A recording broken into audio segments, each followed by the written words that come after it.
Ahoy! Joe Buddy Hambone here, and I'm back again with a brand new coupon code from our friends over at Noble Night Games. This time we got a long one for you. It's Ring of Warmth, and it's good from now all the way through February the 28th, and it will get you 10% off orders of $10 or more at Noble Night Games. That's right, the code's going to last a long time, and it's a long code as well. It's Ring of Warmth to get you 10% off orders of $10 or more at Noble Night Games running through February the 28th. It's a perfect time to get more games after the holiday season, and if you haven't yet, why not check out Noble Knight's trade-in program? I just did it myself. It was super easy, and now I have room on my shelves to put more games. And when I buy those games, I want to buy them from Noble Knight Games. I'm going to use the code Ring of Warmth, and it's running now through February 28th from our friends over at Noble Knight Games. This is the Vintage RPG Podcast, your source for the best in classic and contemporary RPGs. With your hosts, Hambone and Stu.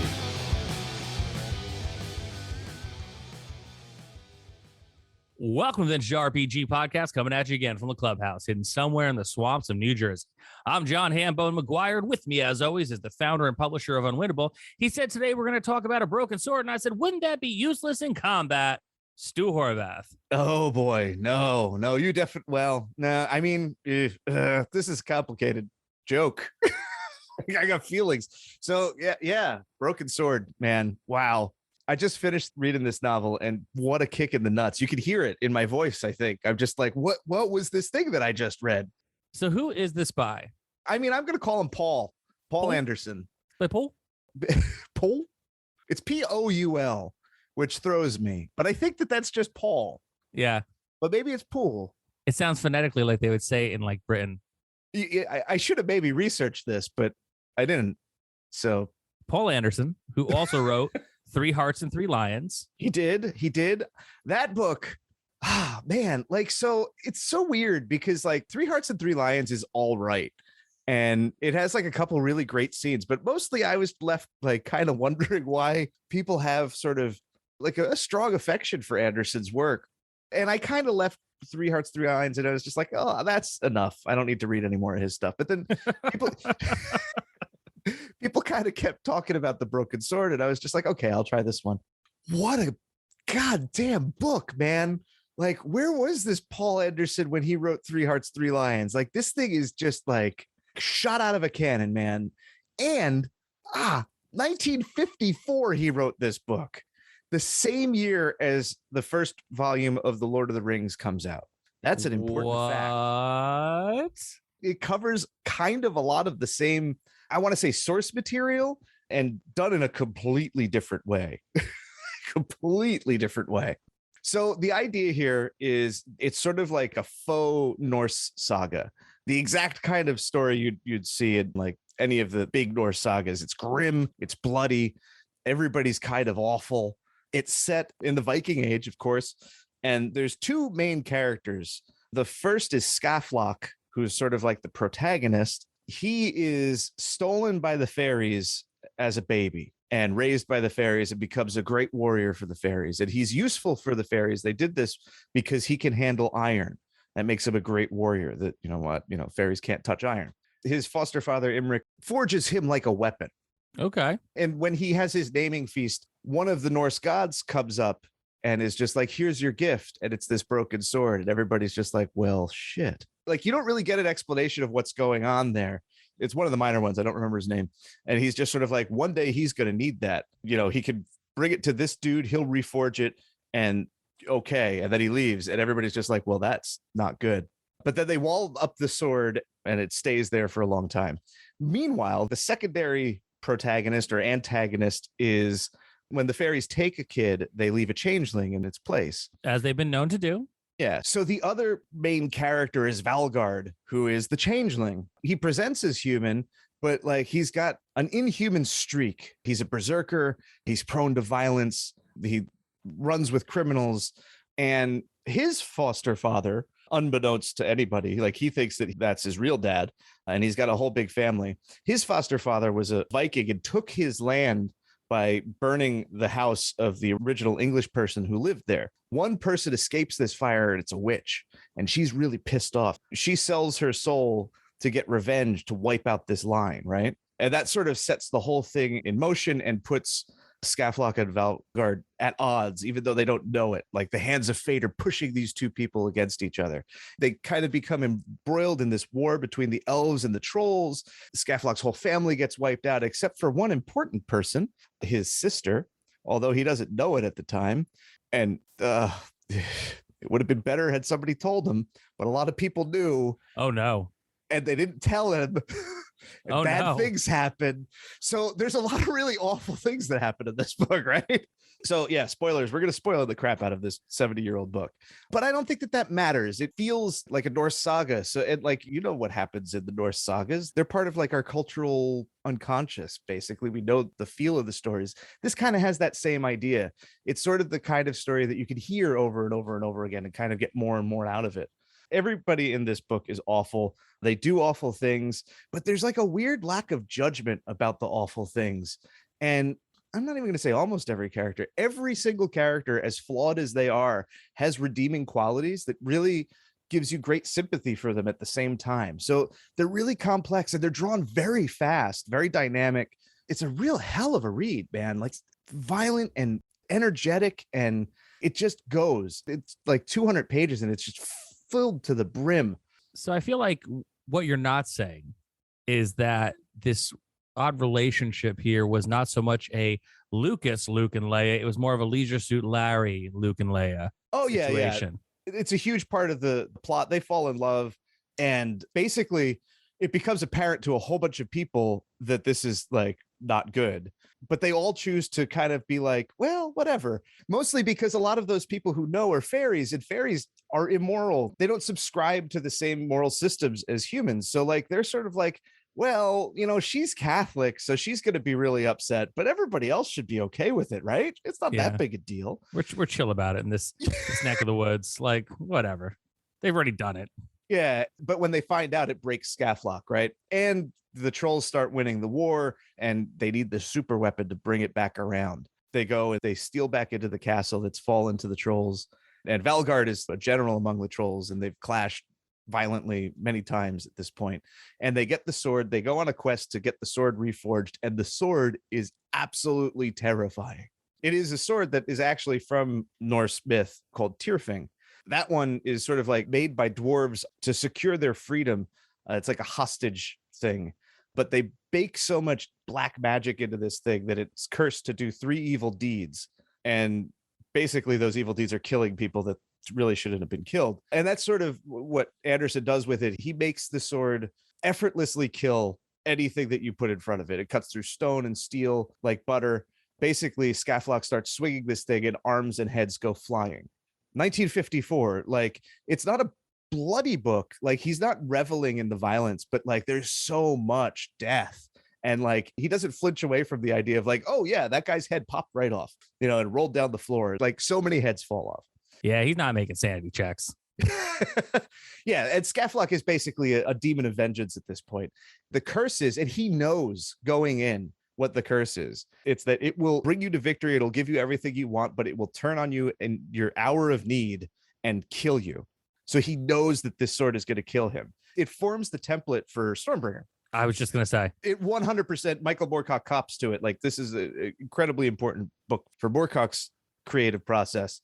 Tirfing doesn't talk. It's not smart like Stormbringer is, but it's absolutely a terrifying sword. It's interesting because everybody has this sort of blasé attitude throughout the whole book. It's serious. Everybody's committed to this war, and like there's death and sadness, but like everybody kind of gives themselves over to fate in a way that feels very appropriate to the time. You know, they have that Viking idea of the weird and like the string of the Norns. You die when you die, and it's like you can't escape your fate. Except when this sword comes out, then all of a sudden, all these like stoic kind of resigned people are crapping their pants. So like they go to Giant Land, Skaflock, and one of the gods of Ireland. I'll get to that in a second. And basically like Manannan MacLear is like, okay, I'm going to help you do this. And then he sees the sword get reforged by this Jotun and sees what it is, realizes what it is. And he's just like, I don't want to touch it. I'm going to help you, but like keep that away. You should maybe throw that into the ocean. Turns on a dime, and it's just like such like a restrained terror in everyone. The king of the elves, once Skaflock rides up and like basically single-handedly destroys the troll army that's besieging the Earl King.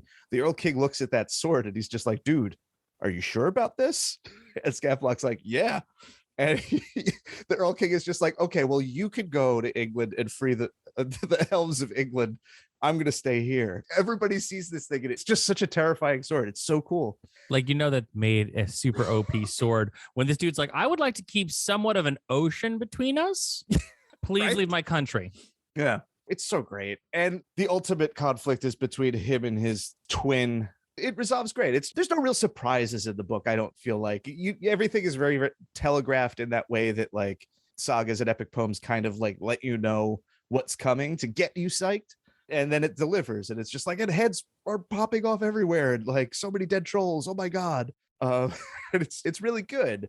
It's really complex. It doesn't let anybody become a caricature, which is, I feel like 1954. So much is uncharted territory for fantasy writing. Right? This is Poul Anderson's first fantasy novel, and Lord of the Rings happens at the exact same time.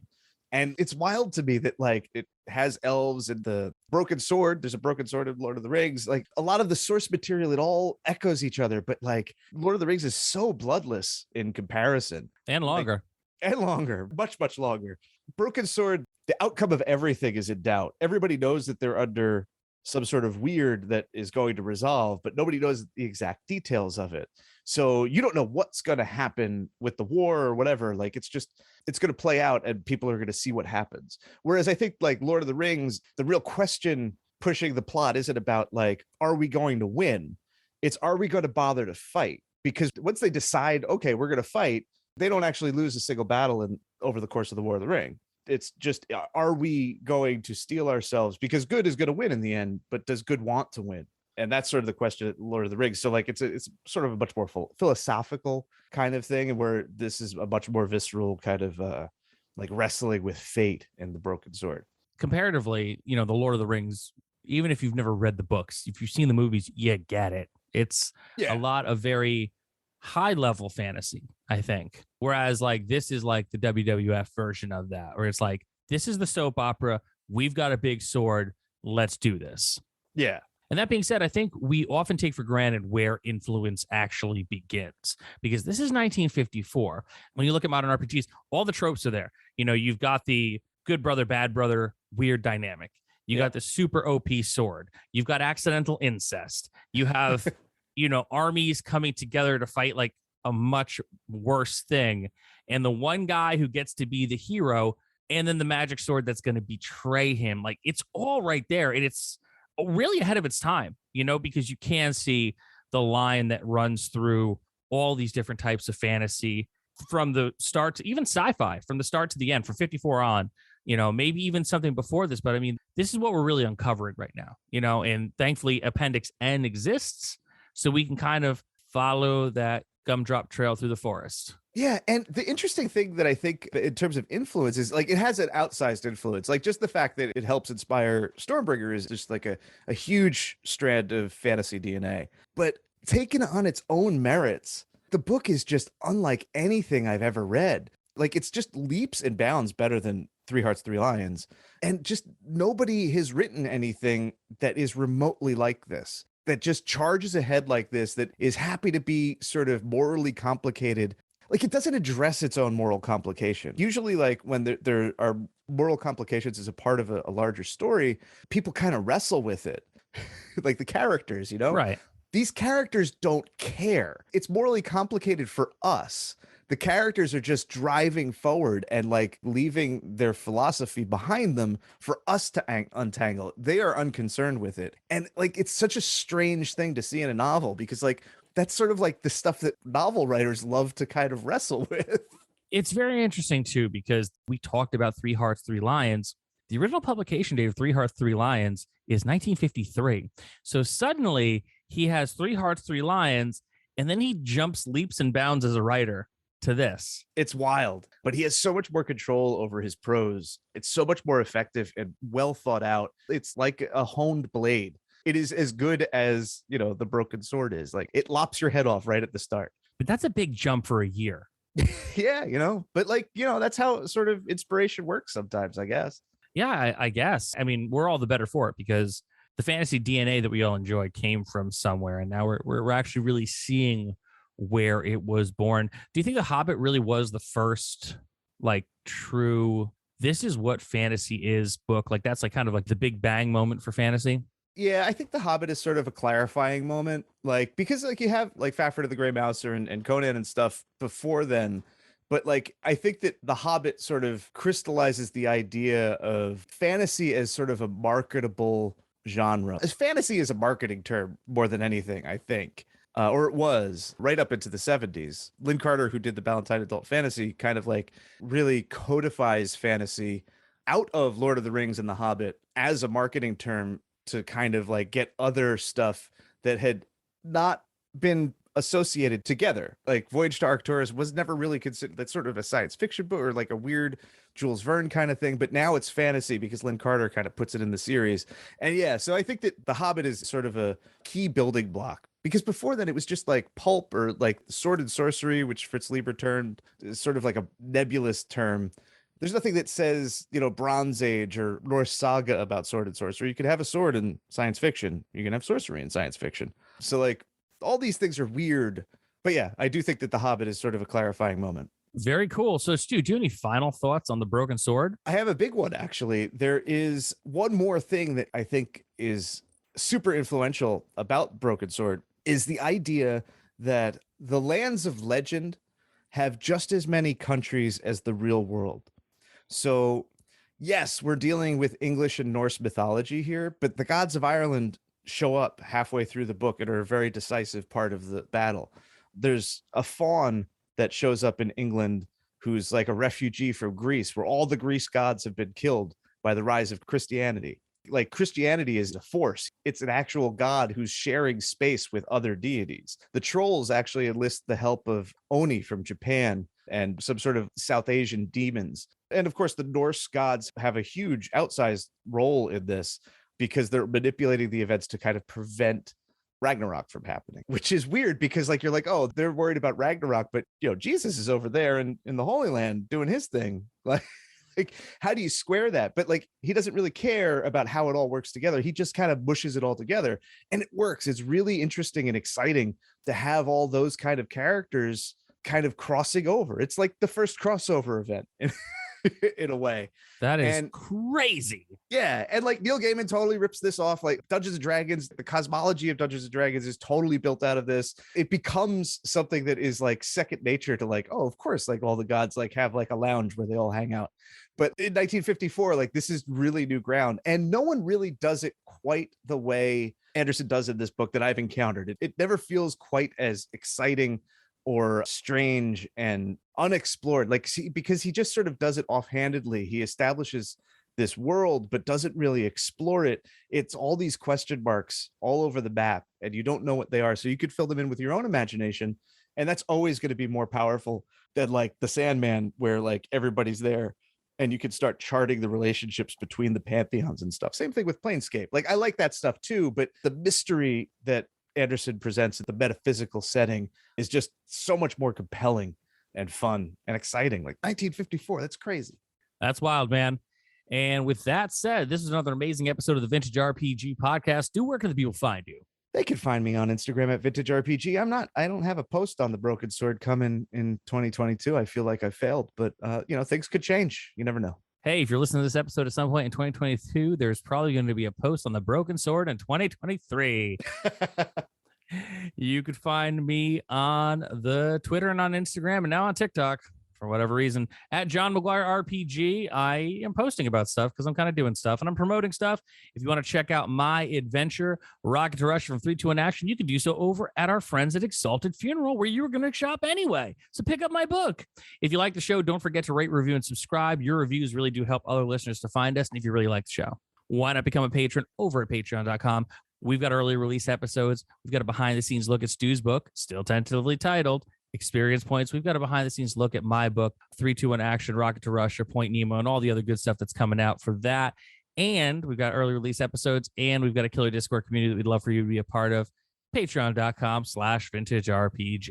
So for Stu Horvath, I'm John Hambone McGuire. May the dice always roll in your favor.